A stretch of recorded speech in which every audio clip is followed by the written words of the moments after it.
নমস্কার, আপনারা দেখছেন জেলার ১ নম্বর online TV channel Birbhum RC TV. আপনাদের সঙ্গে আমি শুভাশিস। শুরু করছি আজকের সংবাদ। বিস্তারিত সংবাদে যাওয়ার আগে দেখে নেব সংবাদ শিরোনাম।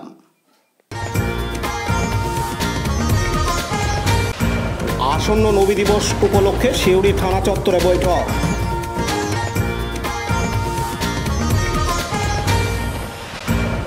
শান্তিনিকেতনের সঙ্গীত শিল্পীর সাইবার প্রতারণার অভিযোগ।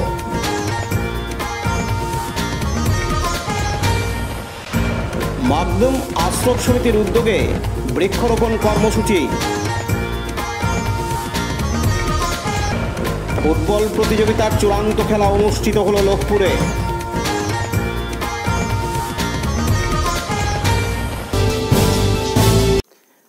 আগামী সোমবার ১৬ই সেপ্টেম্বর গোটা দেশ তথা বিশ্বজুড়ে পালন করা হবে ফাতেহা দোহাজ দাহাম। প্রচলিত বিশ্বাস অনুসারে এদিনই জন্মগ্রহণ করেছিলেন ইসলাম ধর্মের প্রতিষ্ঠাতা হজরত মুহাম্মদ সাল্লাল্লাহু সাল্লাম। সেই কারণেই দিনটি নবী দিবস হিসাবেও প্রচলিত। এই নবী দিবস উপলক্ষে সিউড়ি থানাতে বৈঠক হয়ে গেল গতকাল বৃহস্পতিবার ১২ই সেপ্টেম্বর। এদিন উপস্থিত ছিলেন সিউড়ির ১ নম্বর ব্লক ও ২ নম্বর ব্লকের বিভিন্ন নবী দিবস কমিটির সদস্য ও সিউড়ি পৌরসভার কাউন্সিলরগণ। এই পবিত্র দিনটি যথাযোগ্য মর্যাদায় পালনের জন্য পুলিশের তরফ থেকে সর্বতোভাবে সাহায্য করার প্রতিশ্রুতি দেন সিউড়ির আইসি দেবাশিস ঘোষ। এদিন নবী দিবস কমিটির এক সদস্য জানান, আসসালামু আলাইকুম রহমতুল্লাহি ওয়া বারাকাতুহু। আজকে আমাদের সিউড়ি থানার আইসি সাহেব আমাদেরকে ডেকেছিলেন, সিউড়ির সকল বাসিন্দাদেরকে, আমাদের যারা নবী দিবস উপলক্ষে যারা আমরা আয়োজন করি সেই জন্য আমাদেরকে ডেকেছিলেন। কারণ এই দিনটা যেদিন নবী আমাদের এইখানে আগমন করেছিলেন সেই উপলক্ষে আমাদের একটা খুশির একটা জাশ্নের জুলুস হয়। সেই জুলুস সম্বন্ধে আমরা যে র্যালি করব সেই র্যালির জন্য আইসি সাহেব ডেকেছিলেন, যাতে সেই জুলুসটা সুস্থভাবে শান্তির সঙ্গে যেন হয়। কারণ আমাদের নবী সাল্লাল্লাহু আলাইহি ওয়াসাল্লাম শান্তির পেগাম দিতে এসেছিলেন। তো সেই জন্যে আমরা শান্তির জন্য আমরা সবারই কাছে এই মেসেজটা পৌঁছাতে চাই যে আমাদের নবী করিম সাল্লাল্লাহু আলাইহি ওয়াসাল্লাম যে আমাদেরকে কি শিক্ষা দিয়েছেন এবং কি শিক্ষা দিতে দিয়েছেন, সেই উপলক্ষে আমরা একটা শান্তির মিছিল করব, জাশ্নে জুলুস। সেই জুলুসের জন্য আমরা এখানে আইসি সাহেবের কাছে এসেছিলাম, যাতে সেই জুলুসটা শান্তি শৃঙ্খলাভাবে হয় এবং আইন মোতাবেক হয়, যাতে কোনো অসুবিধা না হয়। আর আইসি সাহেব আমাদেরকে প্রতিশ্রুতিও দিয়েছেন, ওয়াদা করেছেন যদি কোনো অসুবিধা হয় তাহলে উনি অবশ্যই আমাদের পাশে থাকবেন, আমাদের সহযোগিতা করবেন। আইসি সাহেবের সঙ্গে আমাদের মিটিং করে আলহামদুলিল্লাহ খুব ভালো লাগলো এবং আইসি সাহেব আমাদের প্রত্যেক বছর আমাদের সহযোগিতা করেন, এই বছরও উনি করবেন, এটা উনি ওয়াদা করেছেন। আমার নাম শেখ সাইফুদ্দিন, আমি সিউড়ি লালকুটি পাড়া থেকে। পতিত পাবন বৈরাগ্যের report, Birbhum RC TV Suri. এখন বিজ্ঞাপন বিরতি, ফিরে আসছি বিরতির পর। সব থেকে ভালো চিকিৎসা সবচেয়ে কম খরচে, সবচেয়ে কম খরচে। সব থেকে ভালো চিকিৎসা সবচেয়ে কম খরচে, সবচেয়ে কম খরচে। বিশ্বমানের স্বাস্থ্য পরিষেবা মিলবে দিনে রাতে, বিশ্বমানের স্বাস্থ্য পরিষেবা মিলবে দিনে রাতে।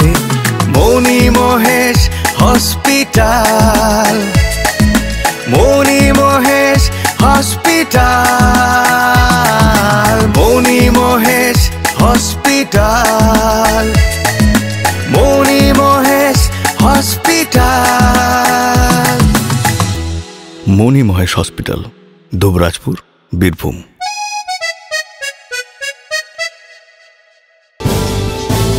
ফিরে এলাম বিরতির পর। সিবিআই পরিচয়ে নামী সঙ্গীত শিল্পীকে প্রাণনাশের হুমকি দিয়ে ৫.৫ লক্ষ টাকা লুট করল সাইবার অপরাধীরা। ঘটনাটি ঘটেছে শান্তিনিকেতনের পূর্বপল্লীতে। এই ঘটনায় অত্যন্ত আতঙ্কিত ওই সঙ্গীত শিল্পী।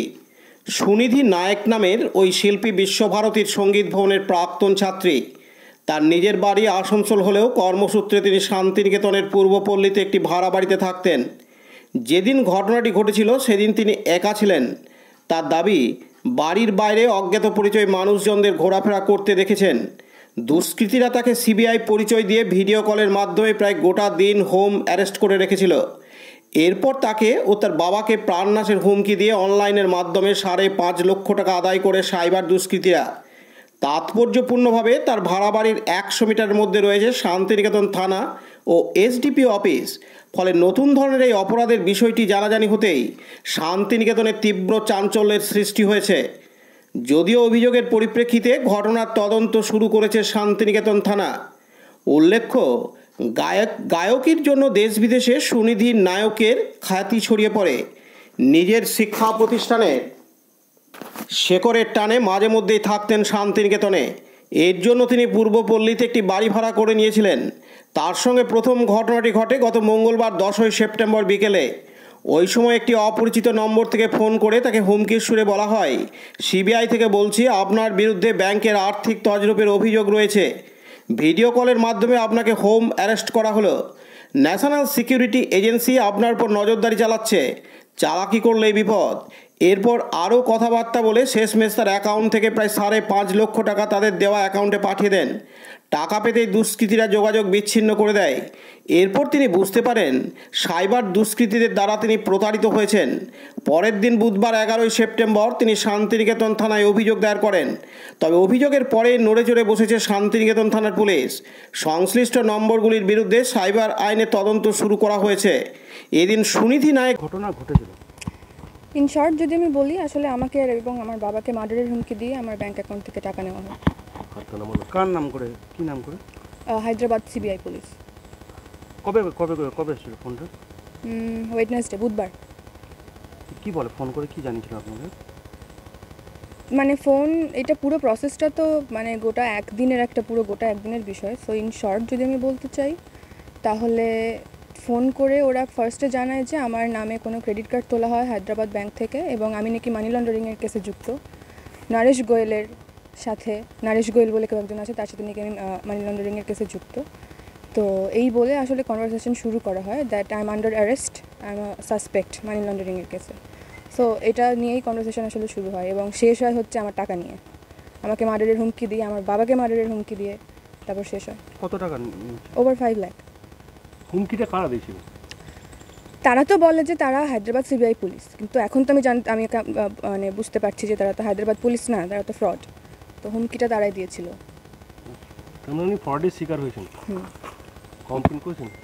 কমপ্লেন করা হয়েছে। কি বলেছিল প্রশাসনের তরফ থেকে? প্রশাসন হেল্প করছে, ইনভেস্টিগেশন চলছে, সাইবার ক্রাইমেও চলছে, এখন দেখা যাক কী হয়। পুলিশ এসেছিল? পুলিশ এসেছিল। আচ্ছা, কবে কবে টাকা দিয়েছিলেন? না টাকা দিয়েছি, বৃহস্পতিবার টাকা দেওয়া হয়েছে। 5 লক্ষ টাকা একসাথে অ্যাকাউন্টে দিয়েছেন তো? হায়দ্রাবাদ কোন ব্যাংকে অ্যাকাউন্টে দিয়েছেন? এগুলো এখন আমি রিভিল করতে চাচ্ছি না, কজ ইনভেস্টিগেশন চলছে। এবং আমি একটা কথাই বলতে চাই যে আমি তো এখানে থাকি, বাংলাদেশে থাকি, অন্য দেশে থাকি, এইভাবে যে কেউ কিছু করবে এগুলো কিন্তু মানে অ্যাকসেপ্টেবল না। ফার্স্ট অফ অল আমি মেন্টালি কিন্তু অনেক স্ট্রং। আমি শুধু এখানে থাকি তা না, মানে বাইরেও থাকি, যাতায়াত করি। মানে ওরা যে কিভাবে একটা মানুষকে মেন্টালি টর্চার করতে পারে এবং কিভাবে যে আমাকে মেন্টালি টর্চার করা হয়েছে, এবং আমাকে এটাও বলা হয়েছে যে আমার ফোন সম্পূর্ণ হ্যাকড এবং আমার ফোনে আমি কাউকে মেসেজ করতে গেলে তারাও সেটা জানতে পারছে যে আমি কাকে মেসেজ করছি। তারা they have access to my phone. So তারা নাকি আমার ভিডিও নিয়ে, আমার ফটো নিয়ে ডার্ক ওয়েবে ছাড়বে। They wanted to break my ego, এটাও তারা মেনশন করেছে। এবং তারা এটাও মানে পরে মেনশন করেছে যে আমার মেন্টালি আমাকে ওরা ডিস্টার্ব করতে চায় এবং আমার কাছ থেকে টাকা নিতে চায়। সো মানে এটা যে কতটা পরিমাণে মানে টেরিফাইড ছিলাম আমি এতদিন, গত 3 দিন ধরে, এটা আসলে ভাষায় প্রকাশ করার মতো না। কেউ এটা ইমাজিনও করতে পারবে কিনা আমি জানি না। বাট এখন এই অবস্থায় এসে আমার আর কিছু মানে আতঙ্ক নেই। আমি এখন পুলিশের ইয়েতে থাকতে চাই। আচ্ছা, বলছি যে আপনাকে যে হুমকি দিয়েছিল, তারপরে টাকা দিয়েছেন, তারপরে কেস করেছেন, তো এখন আপনারা চাইছেন কি? টাকাটা ফেরত চাইছেন বা ওনাদেরকে অ্যারেস্ট চাইছেন? সবই চাই, টাকা ফেরত চাই, ওরা সামনে আসুক এটাও চাই, এবং আমার সেফটি এবং আমার বাবার সেফটি এবং অন্য মানুষের সাথে যাতে এটা না হয়। কাজী আমিরুল ইসলামের report, Birbhum RC TV, Santiniketan. এখন বিজ্ঞাপন বিরতি, ফিরে আসছি বিরতির পর।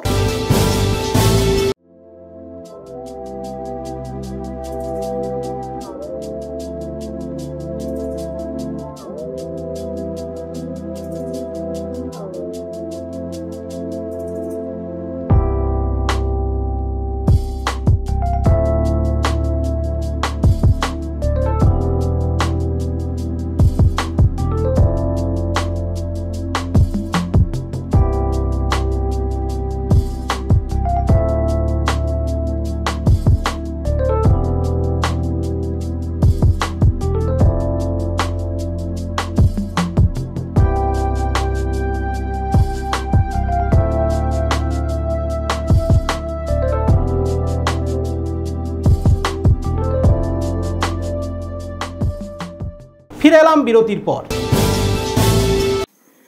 বিশ্বের উষ্ণায়ন বেড়েই চলেছে, তা থেকে রক্ষা পাওয়ার একমাত্র পথ হলো বেশি করে বৃক্ষরোপণ। তাছাড়াও দূষণের মারণ রোগে আক্রান্ত আমাদের বিশ্ব প্রকৃতি, এই কঠিন অসুখের এক অন্যতম ঔষধ বৃক্ষরোপণ। মানুষের চাহিদার কারণে দিন দিন ব্যাপক হারে বাড়ছে অরণ্য উচ্ছেদ, যার কারণে প্রকৃতি ভারসাম্য হারাচ্ছে। সুস্থ জীবনযাপনের জন্য দূষণমুক্ত এবং সুস্থ পরিবেশ একান্ত প্রয়োজন। দূষণমুক্ত সুস্থ পরিবেশ গঠনে বৃক্ষরোপণ অত্যন্ত জরুরি, কারণ আমরা জানি একটি গাছ একটি প্রাণ। তাই পরিবেশের ভারসাম্য বজায় রাখতে প্রতি বছরের মতো এবছরও বিশ্ব নবী দিবসের প্রাক্কালে বীরভূম জেলার দুবরাজপুরের ইসলামপুর মকদম আশরাফ সমিতির উদ্যোগে আজ শুক্রবার 13 সেপ্টেম্বর বৃক্ষরোপণ কর্মসূচি নেওয়া হলো ইসলামপুর মাদ্রাসা আশরাফিয়ার রিজভিয়ার মাঠে। এদিন 25টি বৃক্ষরোপণ করা হলো এবং মকদম আশরাফ সমিতির পক্ষ থেকে সেই গাছগুলিকে রক্ষণাবেক্ষণের জন্য ইটের বেড়া দিয়ে ঘিরে দেওয়া হয়। উল্লেখ্য, গত বছর ইসলামপুরের ঈদগাহ কবরস্থানে প্রায় 50টি বৃক্ষরোপণ করা হয়েছিল এবং সেগুলি রক্ষণাবেক্ষণের জন্য প্লাস্টিকের বেড়া দিয়ে ঘিরে দেওয়া হয়েছিল। মকদম আশরাফ সমিতির সদস্য আসিফ আহমেদ জানান, 24 বছর ধরে আমরা সমিতির পক্ষ থেকে নবী দিবস উপলক্ষে নানান সামাজিক কর্মকাণ্ড করে থাকি। এদিন তিনি আরও জানান, আমরা মকদম আশরাফ সমিতির পক্ষ থেকে যে বিশ্ব শান্তির বার্তা নিয়ে নবী দিবস পালন করি, এবছর আমাদের 24তম বর্ষ। আমাদের আজকের অনুষ্ঠান ছিল উদ্বোধনী অনুষ্ঠান, সেটা বৃক্ষরোপণের মধ্য দিয়ে আমরা করলাম। মাসা আশরাফিয়া রিজভিয়া প্রাঙ্গণে আমরা বৃক্ষরোপণের মাধ্যমে অনুষ্ঠানটা সূচনা করলাম। আমাদের পরবর্তী যে অনুষ্ঠানগুলো রয়েছে সেগুলো নাচ প্রতিযোগিতা, বসে আঁকো প্রতিযোগিতা, রোগীদের ফল বিতরণ, ডাক্তারদের সম্বর্ধনা জ্ঞাপন, এবং যেটা প্রতি বছরই আমরা করি বীরভূম শহরের সিউড়ি দিয়ে আপনার দাতা বাবা থেকে আবার দুবরাজপুরে যে মোটর বাইকের র্যালি, সেই র্যালিটাও এবছর সুষ্ঠুভাবে এবং শান্তির সঙ্গে আমরা করতে চাইছি। মোটামুটি আমরা 25টা গাছ লাগিয়েছি এবং এই 25টা গাছকে বাঁচিয়ে রাখার অঙ্গীকারও করে তাদের রক্ষণাবেক্ষণের জন্য বেড়ার ব্যবস্থা করছি। আমাদের গাছ লাগানো এবং গাছকে বাঁচানো দুটোই আমাদের উদ্দেশ্য রেখেই আমরা 25টি গাছকে আমরা বাড়িয়ে তুলব এই আশা নিয়ে গাছটা লাগিয়েছি। আমাদের এই সময়ে বৃক্ষর যে প্রয়োজনীয়তা, আমাদের যে পরিবেশ, সেই পরিবেশকে আমাদের পরিবেশের যে খামখেয়ালি, সেই খামখেয়ালি থেকে আমাদেরকে বাঁচতে আমাদের যে সচেতনতা, সেটাকে বাড়াতেই আমাদের বৃক্ষরোপণের প্রতীকী কর্মসূচি বলুন। সেই প্রতীকী কর্মসূচিতে আমাদের সচেতন করাটাই, নাগরিক জীবনকে সচেতন করে বৃক্ষর যে অবদান, একটা সভ্যতা বৃক্ষকে যেভাবে রক্ষা করে, সেই সচেতনতা বাড়াতেই আমাদের বৃক্ষরোপণটা মাথায় নিয়েছি। আপনার নাম? আমি আসিফ আহমদ, মকদম আশরাফ সমিতির একজন সদস্য। Laltu Mukherjee report, Birbhum RC TV, Dubrajpur. এখন বিজ্ঞাপন বিরতি, ফিরে আসছি বিরতির পর। RCS Network, high speed internet, broadband, cable TV and landline service provider, Dubrajpur, Birbhum. আমাদের এখানে পাবেন BSNL, RailTel, city alliance and Jio ফাইবারের internet, cable TV and landline টেলিফোনের কানেকশন নিতে যোগাযোগ করুন। দুবরাজপুর 034622962627 7449000072 9732202011 8207037404। সিউড়ি 034622999995 9647669665 7063544520। ফিরে এলাম বিরতির পর। খয়রাশোল ব্লকের লোকপুর থানার আলিয়ট যুব সংঘের পরিচালনায় স্থানীয় ঈদগাহ ফুটবল মাঠে 3 দিবসীয় ফুটবল প্রতিযোগিতা শুরু হয় গত মঙ্গলবার 10 সেপ্টেম্বর। গতকাল বৃহস্পতিবার 12 সেপ্টেম্বর ছিল চূড়ান্ত পর্যায়ের খেলা। বীরভূম, বর্ধমান সহ ঝাড়খণ্ড এলাকা থেকে মোট 16টি দল খেলায় অংশগ্রহণ করে। চূড়ান্ত খেলায় দুবরাজপুর থানার আদমপুর বনাম ঘাট গোপালপুর ফুটবল দল দুটি মুখোমুখি হয়। এই খেলায় আদমপুর ফুটবল দল জয়লাভ করে। বিজয়ী দলকে 17,000 টাকা ও ট্রফি দেওয়া হয় এবং বিজিত দলকে 10,000 টাকা ও ট্রফি দেওয়া হয়। এছাড়াও man of the match, man of the goalkeeper সহ বিভিন্ন বিভাগের কৃতী খেলোয়াড়দের পুরস্কৃত করা হয়। এদিন খেলার মাঠে উপস্থিত ছিলেন লোকপুর থানার ওসি পার্থ কুমার ঘোষ, শিক্ষক শ্যামল কুমার গায়েন ও উজ্জ্বল হক কাদেরি, সমাজসেবী মৃণালকান্তি ঘোষ, কাঞ্চন দে সহ বহু বিশিষ্ট ব্যক্তিবর্গ ও যুব সম্প্রদায়। পাশাপাশি গ্রামবাসী হিসেবে ছিলেন হাফিজ সামিউল খান, সিদ্দিক খান, মজু খান, ইয়াকুব খান, আলতাফ খান, আজিজুল খান, এলাম খান সহ গ্রামের বহু বিশিষ্ট বর্গ ও যুব সম্প্রদায়। এদিন শিক্ষক শ্যামল কুমার গায়েন জানান, খেলার মাঠে কাগজপত্র সঠিকভাবে জমা দিলে মাঠটির উন্নয়নের ব্যাপারে পঞ্চায়েত সমিতির পক্ষ থেকে সহযোগিতা করা হবে। এদিন তিনি আরও জানান, আলিয়াট যুব সংঘের উদ্যোগে যে 3 দিবসীয় ফুটবল প্রতিযোগিতা ছিল, আজকে তার শেষ দিন এবং ফাইনাল খেলা অনুষ্ঠিত হতে চলেছে। আমরা অভূতপূর্ব দর্শক সমাবেশ দেখে আমরা সত্যি অবাক হয়েছি যে এই একটা গ্রামের মধ্যে এত দর্শক খেলাতে আগ্রহী। তার জন্য আমরা উদ্যোক্তাদের যেমন ধন্যবাদ জানাচ্ছি, সমস্ত গ্রামের মানুষের স্বতঃস্ফূর্ত যে যোগদান সেটাও আমাদেরকে অবাক করেছে। তাই আমরা চাইব আগামী দিনে এই খেলার আরও শ্রীবৃদ্ধি ঘটুক এবং তার জন্য আমাদের ব্লকের তরফ থেকে যদি কিছু করণীয় থাকে আমরা সেটা করব অবশ্যই। পাশাপাশি গ্রামবাসীদের পক্ষ থেকে হাফিজ সামিউল খান বলেন, আলিয়ট যুব সংঘর ফুটবল প্রতিযোগিতা 3 দিনের, আজ ফাইনালের দিন। আজ খেলা সমাপ্ত। আর খেলাধুলা মানুষের একটা মিলন। খেলা আজ বর্তমানে যে জওয়ান ছেলেরা মোবাইলের প্রতি আসক্ত হয়ে যাচ্ছে, খেলাধুলা ভুলে যাচ্ছে, এই খেলাধুলাকে আবার তাদের অন্তরের মধ্যে মনের মধ্যে জাগাবার জন্য এই খেলাধুলাকে আবার আমরা চালু করেছি। সেই খেলাধুলায় আজ বুড়ো ছোট কম বয়স্ক সব এসে যুক্ত হয়েছেন। আর অনুরোধ করব সমস্ত লোকের কাছে যে এবং এই খেলাধুলায় আরও ভালো করে মন দেন। তাদের জওয়ান ছেলেরা যে বিভ্রান্ত হচ্ছে মোবাইল নিয়ে, সেই মোবাইলের বিভ্রান্ত ছেড়ে খেলার দিকে আসক্ত হোক।